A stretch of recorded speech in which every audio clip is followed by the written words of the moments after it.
Welcome to a podcast on marketing. I'm your host, Jordan Ogren, and this is a podcast where we talk about marketing. The first question: who are you and what do you do?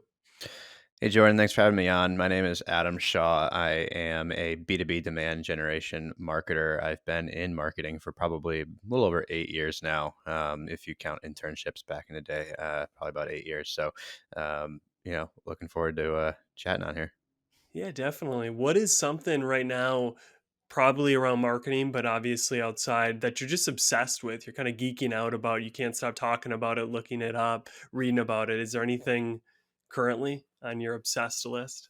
I'll give you two answers. One not marketing and one marketing. Not marketing is wine. I'm a huge wine guy. Got into it, started getting into it about a few months ago.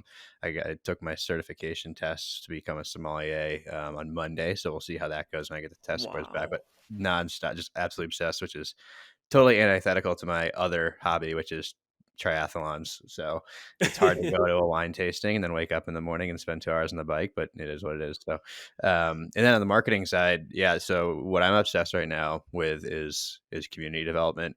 It's a spot that it's new, right? Like 3 years ago, there weren't all these like Slack groups out there or like Discord servers for professionals to sit there and just kind of like talk about, what's going on. So I'm really focused right now on learning more about that. How do we drive traffic to those? How do we make it a quality space for people to hang out? There's these places like Demand Curve and like Rev Genius, things like that are doing a great job. And I think there's a lot of areas where we can even niche down further and get a really great group of 1,000, 2,000 people on a really cool community. So when you say like it's recent, 3 years, you kind of been seeing this, you're speaking more or less digital because, obviously communities and group setups, meetups, or whatever have been around for a long time. It's just now you're starting to see this come on to the digital or being used more or less in a marketing strategy. Is that what you mean with like recently 3 years? Yeah, exactly. So, of course, yeah, like community obviously to some degree has been around forever. But in a marketing sense, right? So, if you take, we can get into this, but if you take what I call the X factor, which is how I plan out most of my marketing initiatives, is if my audience understands or experiences X, they're more likely to purchase my product or service. And sometimes the best way to educate the people that you're trying to reach is within a community of people that maybe know that thing, right? So if I'm selling widgets and I create a widget community specifically designed to talk about the widgets themselves, things that you can use widgets with, how other people are using the widgets. That's a great way to educate the buyer, and it's not salesy, right? Because nobody wants to be sold to anymore. Years ago, you Hmm. used to be able to cold message somebody on LinkedIn and get a sale. You can't do that anymore, right? It's all like this peer to peer stuff, and that's kind of where we're moving. I think, especially in the B2B space where I live in, it's right. It's you're talking 10 to 20, $30,000 a month services, sometimes up to 100,000, depending upon what kind of product you have. That's something where you need to be part of a community to lean on to understand if you actually want to purchase this product or not. Yeah, definitely. No, I'm also big onto the community. I follow a guy named Rob Fitzpatrick. He wrote a book called The Mom Test, How to Write Nonfiction, or another book. But he really is big on this new kind of community, but this outcome orientated community that you're helping your community towards an outcome. Obviously, for him, it's to write a book, and you have all these kind of points within that community where you have quote unquote upsells. Because most of the time, if you think about just like entrepreneurs or kind of like people, they'll have this like ladder where it's like I have a free thing, then I get them up to the next one, and I get them up to the next, and it's that way. Where he said that's very kind of like creator orientated, where it's not really like you're trying to push the customer or the audience member up, rather than having this outcome orientated where it's like it'll be free community, you can learn, you can talk, but there'll be these points where you might need help to gain that outcome, which is private calls or whatever. So that's a little bit different than for B2B side, but I also see there, it's any of the communities I think you're talking about, they're all outcome oriented. We're helping become better marketers. We're trying to use the widget better. We're trying to run a triathlon, whatever that outcome is. And this is why I'm in this community. So I think that's key, which you kind of touched on the X factor, which I want to also touch on later. But having that to understand like what is the thing that they're trying to learn or the outcome they're trying to achieve. So Yeah, I think if you look at who owns these communities, they oftentimes are some sort of service provider or product. Like it's rarely actually somebody's just like, oh, I want to do a cool community. Yeah, however, how they moderate and build that community out can make it good or bad, right? I mean, you can you can have a benevolent group of people that are being driven by a company, and you can have people who are just there to sales, and then suddenly every day there's like a huge sales pitch in there. I mean, like I'm in the demand curve one, which maybe you are involved in, or some of your listeners are, but it's a great community, and I'm not sure who owns that. I think that might be an independently owned one, but people go on there, they talk, and they say, hey, I need a recommendation on X, Y, and Z, and you might go in there and say, oh, here's my idea of X, Y, and Z that I've done in the past, and then they might go, great, can you help me out in a more official capacity, or do you know who can help me out with that? And you might, if you're somebody who's selling a product that helps marketers, that's a great place to be, as long as you're doing it right, not being salesy. You actually want to have to go and want to help people. And then if you get a sale of it, great. If not, that's fine. You have an incredible network. And maybe all these people that you're talking to, one of them gets asked, who would you go to do this? And they say, I'd go to Adam because he talks about it all the time in the community. And I haven't used him, but it seems like that person might be good for what you're looking for. Yeah, definitely. It's a way to increase word of mouth digitally rather than just like post on social media about your product. You're actually having conversations and you interject it, like you said, organically or naturally when it fits. Like if somebody's actually asking, hey, I need a research or SEO tool. Oh, great. I have three options, and one of those options is obviously my company. So Right. that's a really good point. So to go back to the basics of marketing, how do you define marketing? Like what is it for? Yeah, so marketing should be a way to inform people of your product or service in a way that makes them want to purchase or be involved with your product or service.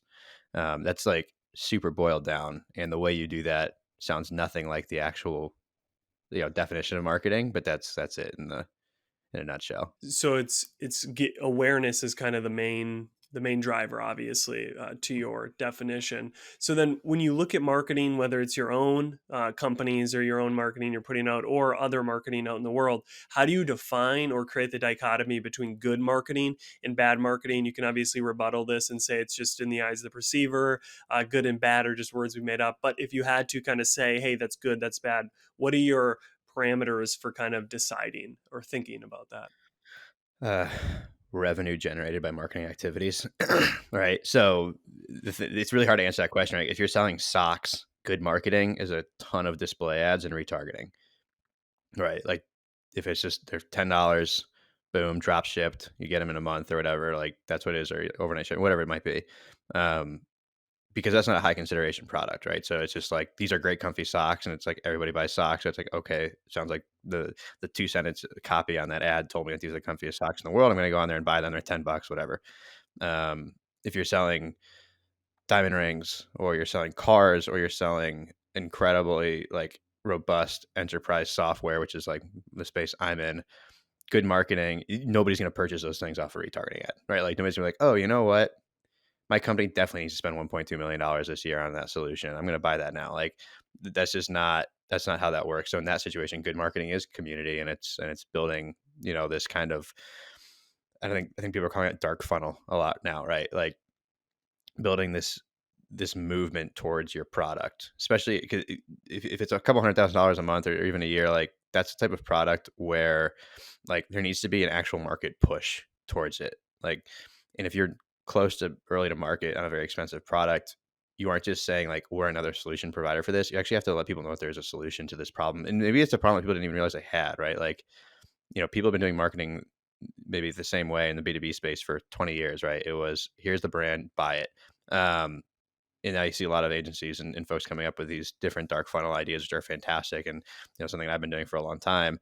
And they're like, "Whoa, by the way, you think you're doing good? You could be doing way better with this." So they had to define the problem before even offering this solution, and that takes years. Like, look at the folks over at Refine Labs and like Chris Walker and them. Like, he's been talking about it for years, and over the past year or so, talking to some other people there, I mean, the size of their company has grown massively. Their revenues through the roof.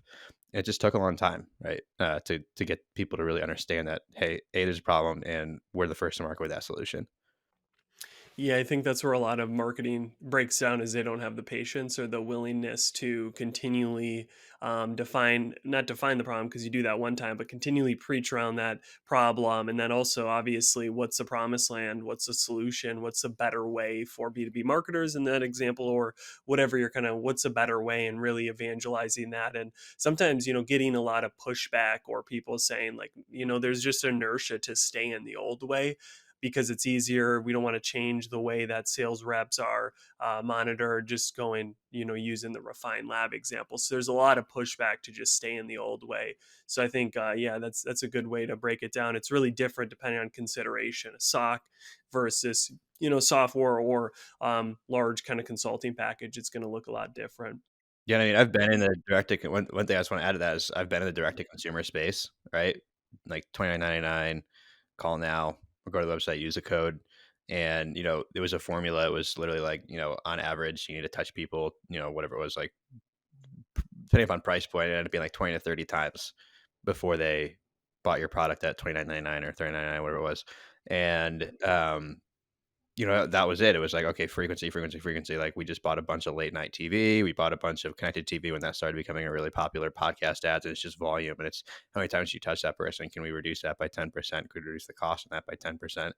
And in B2B, it's not, or any really large sale. It's not how many times you touch them. It's like the quality of the touches, right? Which I think is where, there's starting to be a catch up and they're saying, okay, we actually have to have good content here. Hmm, that's interesting. Yeah, I didn't even think of that of kind of maybe the switch and a focus on quantity to quality. It's not about how many touches; it's about having those.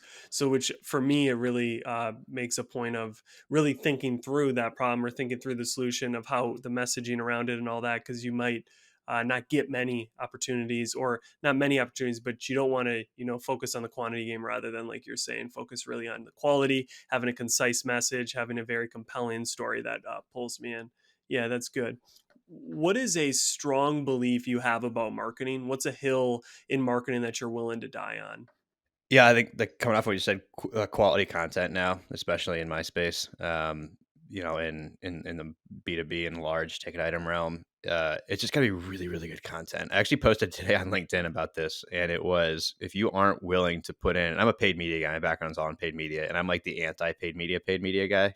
I think in this space, maybe one of the few, and it's don't do paid media if you don't have good content, right? So people get kind of confused about, and I wouldn't say marketers get confused about this, but leadership, like the board members, the C-suite folks get confused about this. I think, great, paid media, that's a switch. I'm going to spend 100K on paid media this month. And I'm going to spend $2,000 on an ad. Like, whoa, wait a minute. That How about we spend $20,000 on the ad and $80,000 on the paid media and create an absolutely unbelievably compelling video or blog, series that we can promote. And I think that's the biggest thing right now is people need to get better at doing good content and remember that paid media isn't a switch, it's a channel. You wouldn't put trash content on your organic social and think it's going to do really well. But for some reason, people think, oh, there's money behind it. So having like bad content is fine because it's just traffic, right? Well, no. There's a lot of people out there that just click on stuff, right? Like the people who like good quality content, the people who are going to convert to sales, they don't just click on stuff. They have their time is really valuable. Like they're not going to sit there and read you know a long blog post if it's just off like horribly written because you paid somebody on $5 or $10 to write it. Mm. So when you say content, you're really just speaking about more or less what is that paid ad? Like if it's a picture, a video, like you're talking about kind of if a paid ad, what's inside that kind of container? You're saying you need that to be high quality. You can't just throw money at pushing out kind of a bad. So it's almost like the creative, if you want to use that, or because you think about an ad, like it's really just copy and creative. There's writing and there's something, a blog And there's post. content behind it too, right? Like if it's a blog post, one thing, like think about this in this way, like think about, I don't know if you use TikTok, but on TikTok, for instance, the way that they present their ads is like way more native now. I think maybe a month ago, it's basically impossible to tell if you're watching an ad or an organically created like user generated content. Um, and so you wouldn't in that situation, and the same with LinkedIn, right? Like LinkedIn ads are actually pretty tough to just notice that they're ads. It says promoted, but it's not particularly easy to tell, especially if you have good content. And what's going to stop people from scrolling on a paid ad nowadays, because they look exactly the same as the organic posts, is the same stuff that was going to people stop people from scrolling an organic post. Really cool, something that's really catching your eye. That's got to be interesting. The game has been changed with these different platforms, basically saying our paid stuff's going to look exactly like our organic stuff. That being said, paid media basically should be used as a way to get organic content that's working really good for you in front of people who you're not able to reach organically. Right. I have good content. I know it. I can't reach audience X over there who I know is a great audience for me. So I'll do a targeted ad to them. And that targeted ad is just this fantastic piece of content that did really well with the people who are already following me. Hmm. So it's like paid to organic is kind of the play. You use paid to draw to organic content in that sense, which is definitely for high consideration. Smart. You're selling socks. I don't know how effective that strategy is of this blog post of how to put your socks on.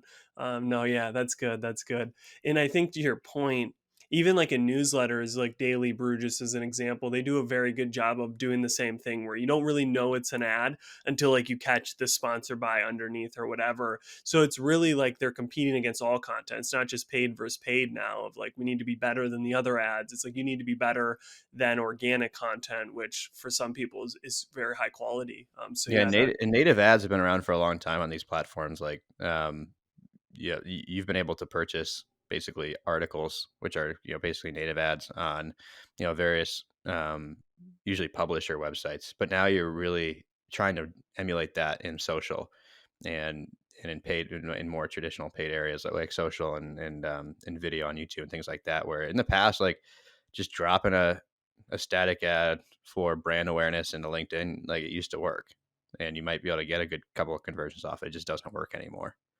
Hmm. Yeah, it's either evolved or it's just changed. So you have to bring something different to the table. Definitely agree. What is something that you disagree with other marketers on? It could be a majority or just some that you think X and they really struggle to agree with your point of view. I think one of the biggest things that people tend to disagree on, I don't know if it's actually other marketers or it's just that the influence of having a sales team usually sit for some in some degree above marketing because it's like the end result is a sale. But usually it's the metrics that are being measured for success. You're hearing a lot where it's like really you have to have like that aligned revenue team. And that's not just like people saying it because it sounds good. It's true. Like if marketing and sales are aligned to the same outcomes, you're going to be in a good spot. But some marketers are like, why? It's super easy. I'm going to look really good if I drive a bunch of leads. It's like, okay, great. You got your bonus, but the leads are trash and the revenue didn't go up. Marketing succeeded, sales failed. Like that's not really true. Marketing failed and then sales failed because of that. And so if everybody's aligned to like revenue numbers, it starts to make a lot more sense and say, okay, instead of driving 10,000 leads, let's try 5,000 leads and make them 3 times as valuable leads.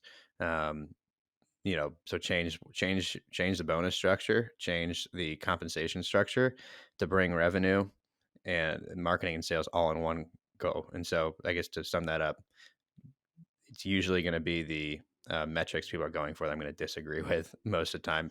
So and I'm not going to say a specific metric. It just leads tends to be like the one that comes out a lot. But other people are, measured on traffic, things like that. And they may be successful at driving traffic, but unsuccessful in the ultimate business goal.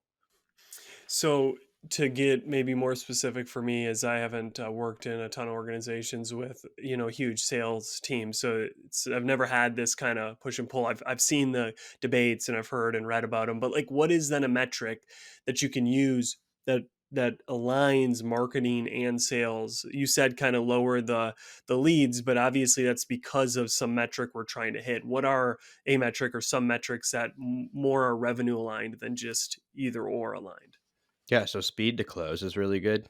So, if you're seeing that, you come in an organization as a new marketing leader and you're seeing it's taking on average 3 months to close a deal, one way to measure your success there that will probably increase your outcome in the future is getting that down to like, 2 months, 1 month. That's gonna be huge. First of all, it's gonna mean that your salespeople can handle a lot more volume. So, compensation, that line item will go down because if one salesperson goes from being able to handle $500,000 sales a year to be able to handle $1.5 million a year, you're going to save a lot of money there.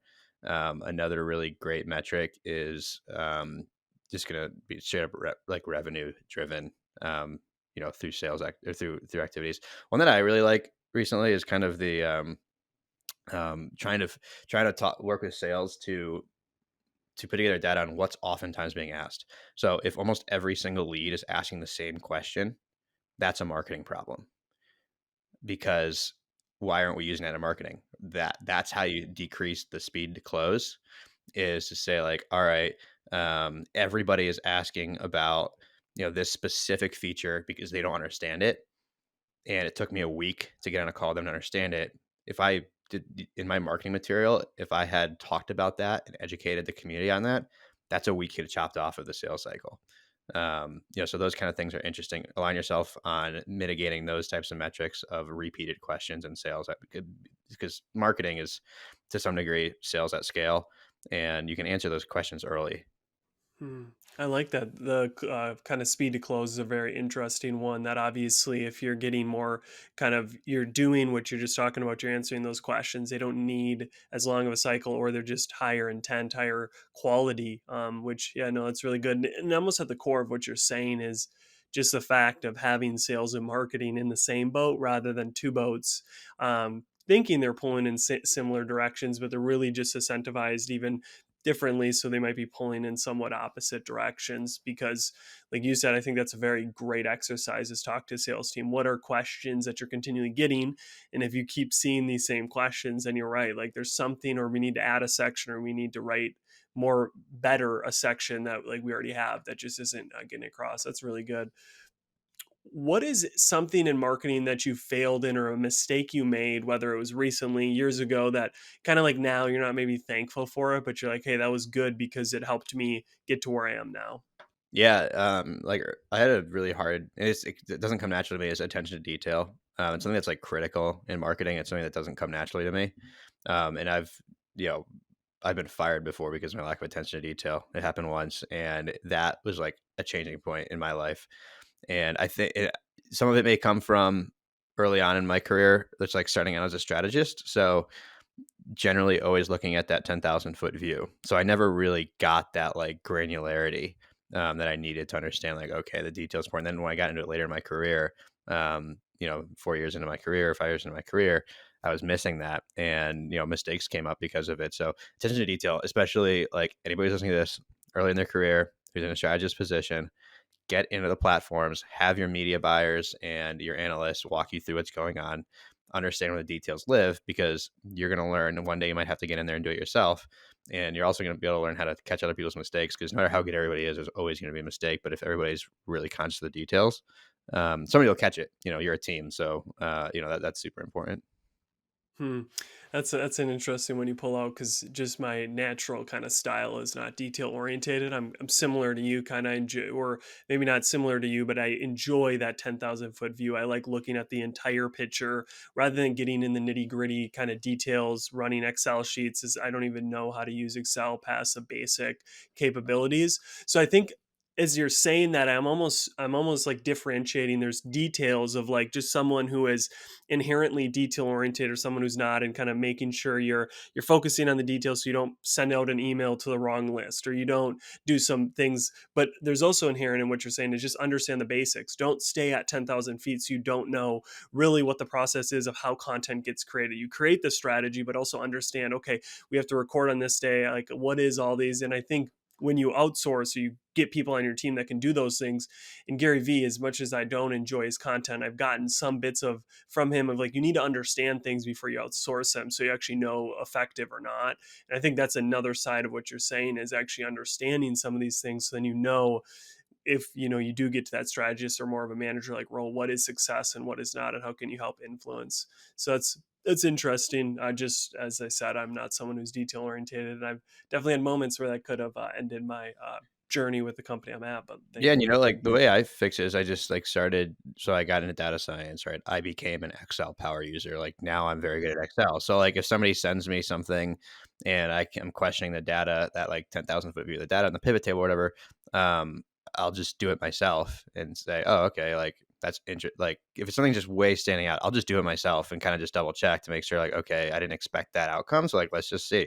That's not to say I don't trust the person who did it, right? I just need like sometimes just that's nuts, right? Like scientific communities run the same experiment hundreds and hundreds of times, sometimes before they, if even thousands before they publish a paper, right? It's the same idea. It's not lack of trust. It's like, I want to know the details. I need to understand why this is happening. And sometimes you really like can't do that unless you can get in there in Excel and play with that, especially when you start getting like 10,000, 100,000 lines of data. Being a power user in Excel or even just like SQL or any sort of like coding, like very light data, parsing language is going to be really, really useful. And it forces you to get good at attention to detail because it'll just, you'll end up breaking whatever it is that you're building out, if you don't have that attention to detail. It's forcing it, right? Sometimes you just gotta, yeah, if you're bad at something, sometimes you just gotta, bluntly force it on. Like I do triathlons, awful runner. I swam in college. I'm not a land creature. So I decided I'm just gonna run, 60 miles, 70 miles a week until I'm an okay runner. And, I'm getting there now. Just blunt, blunt force. Yeah, yeah, definitely. I see. I mean, even through what you're saying, I don't know if I'll ever become an Excel expert, but because I firmly believe there's this hard kind of paradox of doubling down on your strengths or kind of becoming average because you're working so much on your weaknesses. Where like for you, it's like, yeah, you're doing triathlons. That probably is great. It's actually probably more healthy for you. But like, if you really want to be good at swimming, most likely you just continually hone in on that and maybe do some weightlifting or other things. But like running or doing some of these things, just let them be weaknesses. So I think as like a young marketer, it's probably good to do what you're saying. It's good to expand yourself and learn all these things. But sooner or later, I don't know, the T shape or whatever, you want to go down on one of those channels and say, okay, Excel, like I get it and I have some basic ability, but like I'm just not data driven. But that's if you believe people have inherent styles, or some people don't believe that. They believe everybody can just shape shift to whatever. I'm not in that crowd, but I think both of them have some valid points to kind of personality isn't permanent or whatever. Mhm. So Yeah, it's a really yeah, good no. point about the not being able to do it all, which is like totally good. If any hiring managers are watching this, I'm looking directly into the camera into your eyes right now. Do not hire a marketer to do everything. Okay, hire a marketer who's really good at something and double down on whatever that thing is that he's really good at. If you hire somebody who's an incredible HubSpot marketing operations person, double down on your list. If you hire somebody who's a really good paid media expert, double down on paid media content. Same thing. Don't hire one guy to write the content, do the paid media, and organize your HubSpot. It ain't gonna work. Okay. Yeah. Yeah, no, I'm definitely in. I was in a specialist role, but it was definitely more generalist, just doing all sorts of things. Great early in my career, but totally agree with you. You got to get more specific when you're hiring if you want good results. Now, let's touch on demand generation. It seems that that's kind of heavy in your background, and for me, that's something I don't know a ton about. What was true with demand generation that is no longer true today over uh, the years? yeah. So demand. So if you think of, um, I'll go like really far back before I started. But IBM used to have this ad campaign. And it was called. It went. Nobody was ever fired for buying IBM. And this was in like the 80s, right? When computing and like maybe in the 70s too. And it was basically to get people to not buy Apple and not buy all these other newer companies that were coming out. And it was literally like that's what demand gen used to just be like, hey, buy this thing, like come and buy my stuff. Here's what it is. And it's just not anymore, right? Like we've talked about this community thing and like how everybody's leaning on each other because even like 10 or 15 years ago, it was still kind of difficult to go out into this global community and be like, hey, thousands of people all at once, what do you think of this product? What do you think I should use? Right? It was in the past, it was calling up your other 5 or 6 buddies that work in the same industry in your same city and say, hey, what kind of computers are you guys using? Which ones do you recommend? And oh, the ads told me to keep buying IBM, so we keep buying IBM. Like that, you can't do anymore. Apple is a community slash cult, which I'm happily part of. So they kind of did that whole thing. They cornered a market of a certain community, and it's obviously that corner is 50% of the entire planet. So I think that's kind of where demand gen has gone. It's a lot more peer oriented, and it's a lot less brand, and I guess just blunt force oriented, if that makes sense. Yeah, and even just something that popped out to me is like for IBM, it was most likely IBM saying that. I mean, there could have been people from IBM posting about it, or but like nowadays, it seems much more driven by people, peers. You said of like Refine Labs. I don't know, like I don't think I follow their content per se, but I follow, Miles Madden, Chris, all these people part of it. And I think that's a big change maybe, or just in marketing in general, is people are driving more of the kind of the content or the movement rather than companies. Absolutely. So so to touch on when you first started, so the X factor, like just define that for me. I know you kind of did at the start, but define it again, and like why is it so important? Yeah, so I don't remember where I first heard it. It was within the last couple of years that I started using this. It's not an original idea, but I just kind of use it. The formula I do after it maybe is original. I don't know. Yeah, so the X factor is if my community or audience understands X, they'll be more likely to buy my product or service. Um, and that X factor is your marketing. In my opinion, is going to be your probably going to be your marketing goal. You can have multiple X factors, by the way, because you might have multiple audiences. You might have multiple products or services. Even within your product or service, you might have different buying needs. So definitely okay to have multiple X factors. And then you take that. So that's your ultimate marketing goal. From there, you know, taking that goals, strategies, tactics, resources that a lot of people tend to use as like a framework, then you get into a strategy. All right, how am I going to communicate this to them? Organic, social, paid media, community. All right, cool. After that, what are the tactics on paid media? If it's socks, you are going to do a lot of display. You're going to do maybe a lot of affiliate marketing with sock fans or sock influencers. I don't know if those exist. Whatever it might be, community, you're going to set up a Discord channel, talk about socks. You're going to have maybe sock NFTs that people can like sell to each other, whatever, kind of different fun things like that. And that's your tactics. And the resource side is resourcing. How much it's going to cost to do that? What do you need? Human, tech, whatever. So it's really just a different way to look at it. And it contextualizes it usually for business leaders is when they have the hard time really understanding how to create a marketing goal. It's like, all right, what makes people want to buy your product? That's your X factor. And I think I know the answer, but how do you find out that X factor? Because I'm guessing it's not best to just think in a boardroom, like, oh, I think the X factor is this. How do you find that X factor or get a better X factor? Yep. So it depends upon the stage of your business. If you haven't sold anything yet, then maybe you do ask the board member. If you are like, or the CEO or whatever, whoever started because they had the vision, right? Maybe they, especially if they're the type of CEO or founder who started a company to fix their own problem, they're probably going to be good to know at least the first step. If you're kind of developing this when you already have a big, following, just ask, right, your customers. You don't have to be sneaky around this kind of stuff. Throw up a flag on Facebook, wherever your people live, Facebook, LinkedIn, in a company Slack or in a community Slack channel, Discord, whatever, and just be like, hey guys, what what is it that made you want to buy our product? Even just asking the question on a form online, and somebody wants to talk to a sales rep, or if they're about to buy, what made you buy the product? And that's your answer, and just keep developing that and iterating on that, and continue that open dialogue with your customers and buyers in your community, because it'll change over time. Highly likely it'll change over time. So yeah, just being open about asking those questions and not being like, oh, I need to like secretly ask or something. I think for some reason people in marketing think they had to be like cute and silly about this stuff. You really don't. Like, people just want to be talked to.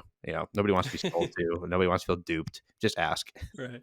Yeah, yeah, human to human, right?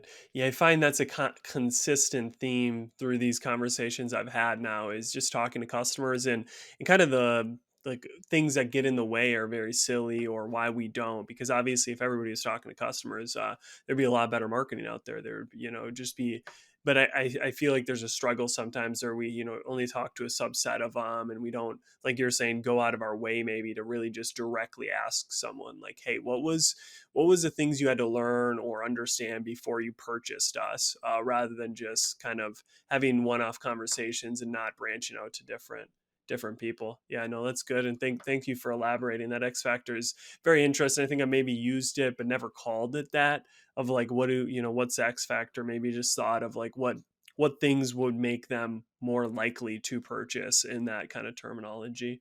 Yeah, So I think it's an easier way to contextualize. Again, it's just an easier way to contextualize it to your bosses, your non-marketing executives, right? Is because sometimes I ask them like, okay, so what would you talk about to get people interested in your product? And another way to ask it is like that, and that changes I think they get when you ask them specifically, what does your audience or like whatever, they get too caught in the weeds. They're like, oh well, there's this, and it's like, okay, just pretend you're having a conversation with somebody, and you want to convince them to buy your product without selling your product. What would you say? Hmm. Yeah, no, I like that. And I think as marketers, sometimes we struggle to communicate to non-marketers or have, frameworks. So I really think they're important. One thing that I find with personal brands or just people, maybe not as much for companies, but commenting on social media is very critical to either growing a following or just getting people to give a shit about you. What is some tips or ways someone can go about upgrading their commenting game? Yeah. So I actually had somebody just ask me this out to dinner with a really good buddy of mine the other day, and he has been trying to get better at um, the personal branding. He's been posting for like a month and hasn't gotten anywhere. And I was like, all right, so what else are you doing? He's like, "Oh, I'm posting. I'm liking other people's stuff." And like, okay, that's not enough. So, and even just commenting on other people's posts isn't enough. So what I do I take a lot of time every day, probably half hour a day, and I comment on other people's comments on posts and have one-to-one conversations, as many of them as I can every single day. That has been awesome. It's really cool. I oftentimes find that I'd say probably 50% of the people that I comment on will either follow me or just shoot me a DM, or just I'll start seeing them on my posts more often, just like liking or even commenting. So that's interesting because now that's especially when you are, because I like the idea of like infiltrating, for lack of a better phrase, into other like influencers in your space. Like that person's talking to the same person I'm talking, people that I want to talk to, they've got 400 comments on their post, right? By the time you notice it, which like nobody's going to notice your one comment. So go and talk to each individual that you would love to have talked to you or have liked your comment, or whatever it might be. And be tip number two, I guess, is be super genuine. I posted a LinkedIn post about this a while ago, and I'll have to dig it up and maybe like share it again because I think it just becomes more and more apparent almost like every month as this like whole LinkedIn thing just gets so much bigger for everybody else. Is if your comment is less than 8 to 10 words, don't post it. Like, oh yeah, this is great is not a meaningful comment. That person's not going to care. They're just going to go back like it, and they're not going to follow you. Like, be if it means less volume to make a much better comment and create a one-to-one relationship, do that. Like, write legitimate things. Like, I've gotten to the point now where like almost all of my comments that I make, I could turn into the post by themselves, and I do that sometimes. Um, and so that's a big tip. So comment on other people's comments and make sure your comments are thoughtful and actually contribute to a conversation, and not just like yay or thumbs up. That's not enough. Yeah, right. Thanks for commenting or something like that. Yeah. Definitely. Yeah, no, that's good. That's some good stuff. I've never really thought about the commenting on comments. It's a Mhm. interesting tip. A final question before I get into the three final questions is what or is there anything you learned being an assistant aquatics coach for Kentucky Aquatics that you apply to your marketing today? Is there anything that comes to your mind of like I learned this doing or coaching and now like I apply it to my marketing? Yeah, motivating people to be the best person they can possibly be. When I was the assistant, whatever I was, head coach or something, that was a while ago. I honestly don't remember. By the way, awesome experience. The guy who's the head coach to this day, still really good friends. So yeah, if you ever have the chance to coach a team of kids, it was awesome. But yeah, getting people to get excited about something that maybe they aren't necessarily excited about. One thing that you encounter, probably in all sports, but it seems like swimming, it's like rampant, is that about 75% of the kids are there because of their parents. They don't actually want to be there. So how do you get somebody to do something and be excited about something they don't really like? And that's critical in work because, a large portion of your work, I don't want to say it's a majority. I mean, for some people it is a majority. Is like, it's going to be work you don't like, right? I love strategy, building out really cool plans, implementing those at a high level. I don't like doing design work. I don't like, because I'm bad at it. I don't like getting like super in the weeds on stuff. But I have to do it. I end up getting out a lot when I get into it, but just doing it itself is kind of like, you know, annoying. So like, okay, how do I get myself motivated to do it? And then how do I do that for other people? Hmm.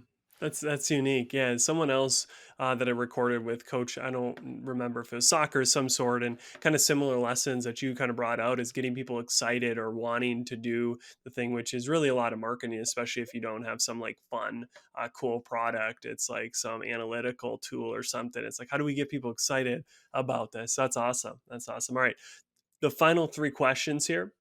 The first two will be on marketing. Last one will be a little bit off. So the first question is, what is one thing you've changed your mind on in regards to marketing in the past 2, 3, 4, 5 years? Yeah. So the thing that the content quality, right, is something I've changed my mind on. In the past, it used to be like, how can we get as many eyes as humanly possible, and I was all on board with that. And I think basically at the start of the pandemic is when that started to go away because people were like there's so many people online, you know, just the amount of eyes you're getting in front of was huge, and the amount of people advertising to these eyes was growing. So the only way to stand out was content. You couldn't just have good targeting anymore. So I've changed my mind of that like the past few years of this just like content first. Every place I've gone where I've had a head of content role or a head of demand generation role or just some sort of leadership role, my first hire is head of content to help me. Because I'm not a content writer or a designer or anything like that, and I know it's a weakness of mine. So that's always my first hire. In the past, it wouldn't have been. It would have been like a paid media specialist or a marketing operations person. Hmm. Yeah, that's interesting too. That COVID probably, like you said, put a lot of people more inside, so they're flicking through their phones. So yeah, it really changed a lot. And my takeaway is similar too. In my short 4 years, is that I used to follow Gary Vee very heavily, and he put 100 pieces of content out a day, and it's just like it just doesn't work for most organizations. It feels good, and we can say we did something, but I think to your point, it's more about quality. It's really understanding the audience and making quality pieces for them when you're not running paid. This is just organic. So that's good. Now, there's a movie, and whether you watch it or not, I'll give you a quick synopsis called Inception. Inception is where they pretty much go in people's dreams and they incept an idea. So, if you could incept one idea in the mind of every marketer, so tomorrow they wake up and they believe it and they just think it's their own idea, what is that idea? Constantly be talking to your customers and your community. Boom. Simple as that, but for some reason quite complex. I like that one. Final question. What is one thing, and I think you probably alluded to it, but what is one thing you do outside of business marketing that allows you to come back to business and marketing and do it better? So I go for long walks, and then when I come to write, I can write better. What is that for you? So to be really good at anything, you have to be able to 100% focus on what you're doing in the moment. Work 9 to 5, put absolutely 100% of everything you possibly can at 9 to 5 into work, 0% every other hour of the day. When I'm on the bike, on the run, or in the water swimming, it's 100% focused on that. Clears your mind. When I'm doing wine tasting and doing all that kind of stuff and the studying there, I'm 100% focused on that, and it kind of allows you to just kind of let go, and you come back, you're good to go. If you're working 12 hours a day and you go to bed thinking about it, you got your Slack messages dinging, and you wake up at 2 o'clock in the morning, check your Slack messages, which I've done that before because I've had global teams who are so the Slack's always going off. It can really quickly burn yourself out, and that's your fault. I see most burnout is actually the fault of the individual more so than the company. Like nobody's forcing you to work 12 hours, especially if you're like somebody like you or myself who just like really, really love our jobs. It's super easy to do it. Doesn't feel like you're going to burn out. And then suddenly one day you're just like, whoa. So yeah, focus 100% on what you're doing. For me, it's triathlon and wine and stuff, of course, spending time with the family. But, that's what I would say. Yeah, that's awesome. Totally align with you. I think to be able to be 100% at the job, you have to go to 0% all those other hours. I like that a lot. So, the final section, I open it up. If you have like a newsletter, anything you want to plug, this would be your chance. Follow me on LinkedIn, Adam Shaw. Actually, let me tell you exactly what my LinkedIn like handle is here. I think it's Adam Shaw STL. Yep, Adam Shaw STL on TikTok. It's at OMG. It's Adam Shaw. I've got a couple of things coming up. That'll be kind of exciting. Speaking of newsletters and podcasts and things like that, I'll have some stuff coming out here pretty soon. So follow me, check it out, comment on my stuff. I really like. I actually like. I put posts on LinkedIn because I want to have conversations with people. So come have a conversation with me on my posts. Awesome. And that'll all be linked in the show notes as well, the TikTok and the LinkedIn. Well, thank you, man, for coming on the show. I appreciate it. And this was a fun conversation. I learned a lot.